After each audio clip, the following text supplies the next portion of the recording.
What's good, my ninjas? Ladies and gentlemen, thank you for being here.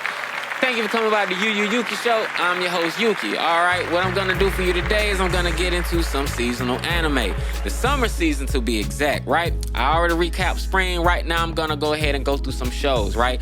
And the first week, I checked out about 10 shows. This is half of that list. So I'm gonna give you 5 shows that you may want to check out if you're trying to decide what to check out. Now, as a rule of thumb, it is an unwritten rule that we watch at least 3 episodes before we decide to drop something. With that in mind, I may or may not finish these shows past 3 episodes, but let's hope that we do it. All right, the first show that I got for you is Shadow's House Season 2. Now, I gave Season 1 of this show an 8 out of 10 or a 4 out of 5. Oh yeah, my only real gripe actually was the pacing. The pacing isn't bad, but it's a better binge than watching it week to week because they try to hook you on this suspense that's never really a big deal, but it works almost every time. But don't worry, it's about a mystery within a mystery, and it can be slow, but it's literally an art museum. You're walking through a literal art museum. You get these beautiful blotches of color smeared across a palette canvas, right? Think of a lot of blacks, a lot of grays, a lot of blues, and then a lot of bright colors to really make the painting come alive. It's a lot of layering. It's just really different. It stands out amongst all shows. You can catch this streaming on Crunchyroll. All right, next up, Call of the Night. Call of the Night is about a kid that wants to be a vampire, meets a vampire chick. Now, there are a lot of those, but what makes this one truly special is the backgrounds. The backgrounds, look at that. All glistening and shit. All clean, glistening. All right, it's screensaver shit, man. If you got you a nice size TV, 40 inch, 50 inch, 60 inch, 70 inch, you got you a nice size TV with 4K capabilities, watch this. Do yourself a favor and stream this show. You will not regret it. It looks great. You can catch it on Hidive. All right, next up is Harem in the Labyrinth of Another World. It's an isekai. I know you've been there, done that, right? Guy plays game, guy wakes up in game, yada, yada, yada. Show is really about slavery. Well, I don't know if the show is, but the first episode was a lot of slavery, all right? Our main character ends up slaying some bandits.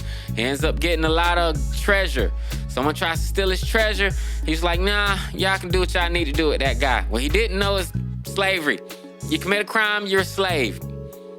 Sounds familiar, right? Anyway, slavery. He accidentally sells a slave, collects half of the earnings.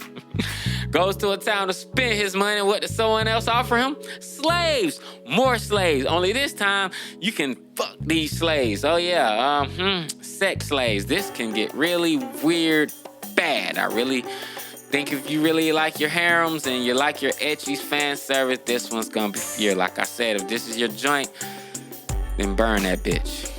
Next, Lycoris Recoil. Lycoris Recoil is a story about a group of young, covert female assassins. Think Gunslinger Girl, but don't think too hard about Gunslinger Girl, right? The main character, Chisato. She's an agent on some Vashta Stampede crusade where she doesn't kill. However, Inoue does. She was actually discharged for doing so. So they have to team up in order to get Inoue back into the headquarters' good graces. I'm expecting dope John Woo work action sequences from this show. Like John Woo, bang, bang, click, clickety, clack, clack, clam, bam, bam. Shoot 'em up. That's what I'm expecting. That's what I hope I get. Lastly, I got one more show. Rent a Girlfriend. I know. After 2 years off, man, the 2020 Slice of Life is back with Season 2. Now, I gave Season 1 an 8 out of 10 or a 4 out of 5, however you want to slice that. In terms of shows, this one is kind of cringy. The main character's cringy, creepy, he's a trick, and he's a simp. Yeah, Kazi, I'm talking to you. But he's that lucky guy who gets surrounded by the women because that's what happened in these shows, right? I'll explain it like this. His neighbor, he rents his neighbor. She's a rental girlfriend. It's in the title. He takes her on a date. They end up at a party where his ex sees him. He 21 Savage stunts on his ex. Then she get all Mike Jones for the motherfucker, like, oh, I ain't want you then, but now that she wants you, I want you. Yeah. Now y'all on me, right? That's mostly what the Season 1 was about, but it's more to it than that. I don't want to really give it all away. What I will say is that the show is very beautiful in its aesthetic. All right? I'm saying that a lot. A lot of these shows look really good. This one in particular, I call it a pinup show, a pop art show, a centerfold show, for the simple fact that you get a lot of carefully blended illustrations from the background to the art to the filters through everything. It's a very artsy, poppy show, and that's mostly what I like about it. So sue me. Plus, I'm a sucker for a good soap opera. If you are too, I think you'll like it. That's Rent a Girlfriend, currently streaming on Crunchyroll. All right, that's it. That's the list.